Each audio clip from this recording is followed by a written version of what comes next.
আসসালামু আলাইকুম রহমতুল্লাহ ওবরাকাতু। আলহামদুলিল্লাহ আসসালাতু আসসালামু আলা রসুলিল্লাহ। রমজান মাগফিরাতের মাস, ক্ষমার মাস।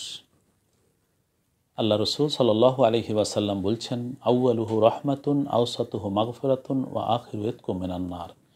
রমজান প্রথম দশক হচ্ছে রহমতের, মধ্যের দশক ক্ষমার, শেষ দশক নাজাতের, জাহান্নাম থেকে নাজাতের। মহান রব্বুল আলামিন বান্দাকে সারা বছরই রহমত দেন, ক্ষমা করেন এবং নাজাত দেন, কিন্তু রমজানে আরও বেশি ক্ষমা করেন, বেশি রহমত দান করেন এবং বেশি বেশি নাজাত দেন। অপরিসীম অগণিত এই আল্লাহর রহমত, দয়া এবং মাগফিরাত। সেজন্যই রমজানে আমাদের উচিত যে আল্লাহর মাগফিরাত আমরা যেন লাভ করতে পারি, ক্ষমা লাভ করতে পারি, আল্লাহর রহমত যেন লাভ করতে পারি। আল্লাহ পাক রব্বুল আলামিন বান্দাকে ক্ষমা করতে ভালোবাসেন। সেই জন্য আল্লাহ রব্বুল আলামিন বান্দাকে ক্ষমার জন্য ডাকেন, যে আল্লাহ পাক রব্বুল আলামিনের কাছে কে ক্ষমা চাবে। সেই জন্য এই মোবারক মাসে আল্লাহ পাক রব্বুল আলামিনের কাছে আমরা যেন ক্ষমা চাই। আল্লাহ পাক রব্বুল আলামিন আমাদের প্রতিটি গুনার যদি হিসেব নেন, তাহলে আমাদের মুক্তি পাবার কোনো উপায় নেই। সেই জন্য আল্লাহ রসুল সাল্লাল্লাহু আলাইহি ওয়াসাল্লাম দোয়া শিখিয়েছেন, আল্লাহুম্মা হাসিবনি হিসাবান ইয়াসীরা, হে আল্লাহ আমাদের হিসেব নেবেন খুব সহজভাবে। আল্লাহ পাকের নবী বলছেন, ফামান নাকাশা, যদি কেউকে আল্লাহ ধরেন, কোনো একটা বিষয়ে ধরেন, তাহলে তার আর নাজাতের কোনো উপায় নেই। সেই জন্য ক্ষমাই হচ্ছে আমাদের সবচেয়ে গুরুত্বপূর্ণ চাওয়া।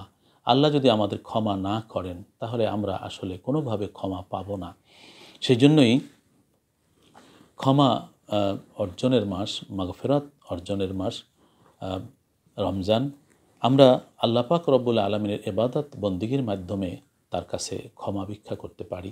যেমন আল্লাহ পাক রব্বুল আলামিন আমাদেরকে তওবা করতে, ক্ষমা করতে আহ্বান করেছেন, সারিউ ইলা মাগফিরাতিম মির রাব্বিকুম ওয়া জান্নাতিন। বলছেন যে তোমরা দৌড়ে যাও, প্রতিযোগিতা করে এগিয়ে যাও আল্লাহর ক্ষমার দিকে, দয়ার দিকে, বেহেশতের দিকে। সেই জন্য আল্লাহ পাক রব্বুল আলামিন বান্দাকে ডাকতে থাকেন, কে ক্ষমা চাইবে, আসো আমার কাছে ক্ষমা চাও, আমি ক্ষমা করে দেব। কে অভাবে আছো, আমার কাছে বলো, আমি তোমার অভাব দূর করব। কে বিপদে মধ্যে রয়েছ, তোমার বিপদ আমি দূর করে দেব। সেই জন্য আমাদের আসলে উচিত যে আমাদের এই পবিত্র রমজান মাসে বেশি বেশি করে তওবা করা এবং আমাদের গুনাহ খাতার জন্য আল্লাহ পাকের কাছে ক্ষমা চাওয়া। কারণ মুমিন তো সে যে গুনাহ হওয়ার পরে সাথে সাথে আল্লাহর কাছে সে তওবা করে। আল্লাহ পাক রব্বুল আলামিন গফুরুর রহিম, বান্দাকে ক্ষমা করবেন। বান্দার গুনাহের হয়তো একটা সীমা আছে, কিন্তু আল্লাহর রহমতের কোনো সীমা নেই, আল্লাহর ক্ষমার কোনো সীমা নেই। সেই জন্য আল্লাহ পাক রব্বুল আলামিন ক্ষমা করতে ভালোবাসেন। দুনিয়ার জীবনে মানুষ অপরাধীকে খোঁজে শাস্তি দেওয়ার জন্য, পুলিশ খোঁজে, আইনশৃঙ্খলা রক্ষাকারী বাহিনী খোঁজে, যার সাথে অপরাধ হয়েছে সে খোঁজে, কিন্তু আল্লাহ অপরাধীকে খোঁজেন তাকে ক্ষমা করার জন্য। কারণ আল্লাহ পাক রব্বুল আলামিনের কাছে বান্দা যখন ক্ষমা চায়, তখন আল্লাহ দয়াপরবশ হয়ে ক্ষমা করে দেন। এবং বলা আছে যে বান্দা যখন পাপ করে তখন যেন আল্লাহর দরবার থেকে সে হারিয়ে যায়। এরপরে যখন বান্দা ফিরে আসে তখন অর্থাৎ যখন তওবা করে তখন সে যেন আল্লাহর কাছে আবার ফিরে আসে, যেন তওবার এক অর্থ ফিরে আসা। আসুন এই পবিত্র রমজানুল মোবারকে আমরা বেশি বেশি করে তওবা ইস্তেগফার করি, আমাদের গুনাহ খাতার জন্য আল্লাহর কাছে ক্ষমা চাই। আল্লাহ গফুরুর রহিম, মহান দয়াময়, পরম করুণাময়, অসীম দয়ালু, তিনি আমাদেরকে ক্ষমা করবেন। এবং পাশাপাশি আমরা পাপের কাজ পরিত্যাগ করে ভালো কাজ বেশি বেশি করি। ভালো কাজ দ্বারা পাপ এমনিতেই ক্ষমা হয়ে যায়। আর যদি পাপ বড় পাপ হয়ে থাকে তাহলে আল্লাহ পাকের কাছে কায়মনোবাক্যে তওবা করা।